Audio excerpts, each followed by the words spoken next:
30s is just such a prime time. The fruit is ripe. You find out how intelligently you trained in your 20s when you hit your 30s. If you've done the right things in your 20s in terms of managing connective tissue stress and joint stress, then you get into your 30s, and that's where you have that density to your physique. And density doesn't have a specific definition. I think that's a prime time in the mid 30s for sure. Yeah, absolutely. You see a lot of the top guys are in their mid 30s, even 40s. Some of them are like in their 50s. It's pretty insane. So very rarely you're going to see a top level competitor in their early 20s, mid 20s, unless they have been competing already for a long time and have started bodybuilding pretty intelligently, which is rare, in their like early teens. I've seen it, but it's rare. I've also seen it. Look, I do believe, I think in your 30s, that is really where your best is. With that said, like you mentioned, I have seen athletes of whom are in their late teens, early 20s, who are stepping on stage, winning overalls by virtue of training intelligently from the get-go at, say, 14, 15, been introduced to the gym at school and took it very seriously, had good coaching from the get-go. To be fair, I haven't seen much of that recently. If we look back at sort of pre-2016, we saw that consistently because I just believe that people train harder back then. Unfortunately, I think with some of the up-and-comers, they get so concerned with the volume of information present. And the issue we have with social media is there's not much in the way of quality control. You have a lot of people without scientific training trying to simplify scientific topics for the layman, which I think is arguably a good thing, translation to the layman, but things get lost in communication to the point where, unfortunately, things like reps and reserve and RAR, which are wonderful tools, are misinterpreted as I should never train to failure.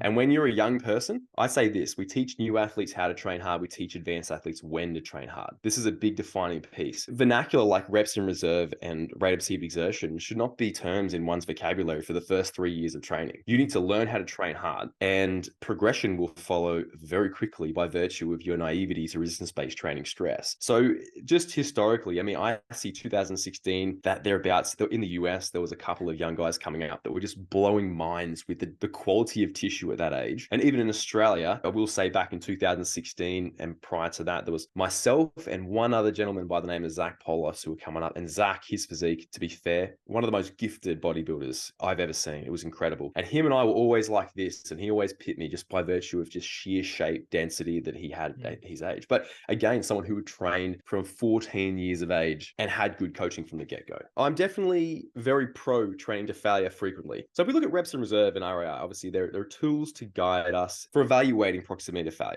And yes, maybe in the advanced athlete, that might be important in your endeavors to optimize stimulus accrual whilst managing fatigue, particularly that of central fatigue. Because central fatigue limits your ability to accumulate peripheral stimulus. You know, the theory is, well, if you're in close enough proximity to failure, going even closer may not yield you a substantial increase or a meaningful increase in stimulus, but it comes at a high fatigue cost. Maybe just stop it there. But I think it's a dangerous piece to put forth to a new lifter. If you haven't frequently trained to failure, how can you gauge proximity to failure? Additionally, every movement has a different sensation pertaining to failure based on a variety of things, how much skill the lift requires, the force curve, and also the tissues of which you're recruiting, and the actual muscle architecture will determine what, you know, failure feels like on a leg extension versus a hamstring curl. We're talking about a pannated tissue versus a fusiform tissue. It's really different. But if you haven't done that, you've got to train the failure to be able to evaluate this, really. What's your take on like this camp of people that say, well, one set's all you need if your goal is to maximize hypertrophy? They use like this analogy. I'm going to keep it really simple for those listening, but you turn the switch on, and once it's on, you don't have to keep trying to turn it on with multiple sets per exercise, not necessarily per body part. The thought is that, oh, you're just creating excess wear or excess stress on the connective tissue, joints, even muscle tissue, and your whole system from a recovery standpoint. That's not necessary after that one set if it's truly done to failure, momentary muscular failure. Let's take this from a couple of angles here. When you say it's like a switch, you turn it on, once it's on, you can't turn it on anymore. And in some ways that is actually true if you're looking at it from a biochemical perspective, when you're looking at sort of the mTORC1 pathway, you know, once it's on, that's that. But realistically, when we're looking at the complex integrated system as the human body, it's not that simplistic.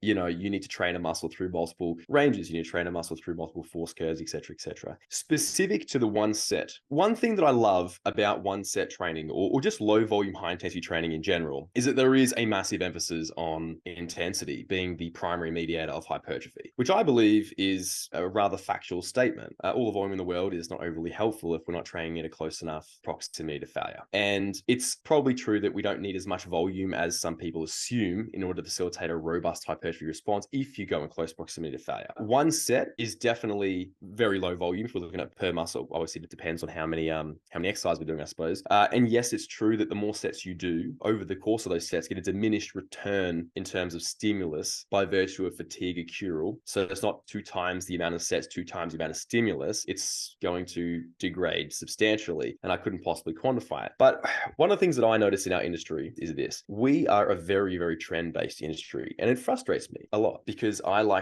approach it as a scientist, which is, we think logically and we evaluate the underlying mechanisms, and then we dig into the research. And what I've seen over the last decade is this: back in 2014, we had all this volume research, and it was really put forth that volume is the primary mediator of hypertrophy. Wonderful, great. Volume increased substantially, and it was almost to the point where an individual would say, well, if you can recover from more volume, you should do more volume. And then more recently, we've sort of, the pendulum swings and overcorrects to the point where it's okay, intensity is the sole or the primary variable influencing hypertrophy. And I would say, well, it's sort of rather factual. Okay, we're going to bring volume really low and just focus on intensity. I'm like, well, there's going to be a bit of a midway here. There has to be. But I would say this: if a single set per exercise going to failure is effective for you at this time, at your current level of adaptation, then you should likely stick with it. But there'll come an eventual point where you may need to increase training volume. And there you go. Also, I think people talk about one set training. They usually refer to Dorian Yates. The thing with Dorian Yates is he did one mother effing hard set, but he did some quote unquote warm-up sets, which were probably in pretty darn close proximity to failure. The total amount of effective volume, i.e. volume in close enough proximity to failure to facilitate an upregulation of muscle protein synthesis through mechanical transduction, was probably much larger than people assume.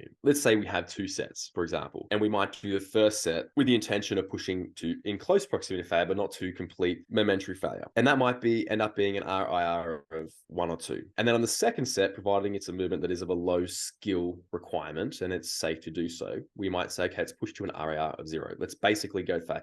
Now, obviously, RIR 0 and failure are 2 different things. People get this confused, but I mean, if you grind through the last rep and it's a 4-second concentric, you're not doing another repetition. That's an RIR 0. You haven't reached the point of concentric failure where you can no longer overcome the equilibrium that is gravity, but you can't do any more repetitions. So I would say, in that last set, we go to either one of those 2 pieces. But the more advanced you become, the more you're able to gauge proximity to failure. When you've done that 4-second concentric, that is it. But that'd be one way where you have, say, one all-out set, so to speak. But the other set, you're not mucking around. Even an RIR of 8, so 1-2 reps in reserve, that is not easy training. You will be picking your eyeballs off the floor after a set of leg press at that sort of intensity. A 1 set of leg press is going to be very different than, say, a set of tricep push downs. You might need the extra sets on the leg press, especially if you're not skilled at taking yourself that close to failure or what you think is failure. And you're probably a few reps in reserve, no doubt about it, especially if you don't have anybody with you, motivating you, exciting you during that set. Chances are you're not hitting true momentary muscular failure or as close to it as you think you might be. So just some considerations there for anybody listening. But definitely. I think one thing to acknowledge, and this is one of the things that we really emphasize on within what we do with our advanced athletes, is being able to identify good training from great training, because there is a big difference. And we know that when it comes to a hard set, or let's say when it comes to the reps we perform within a set, that not all repetitions are created equal. They are not.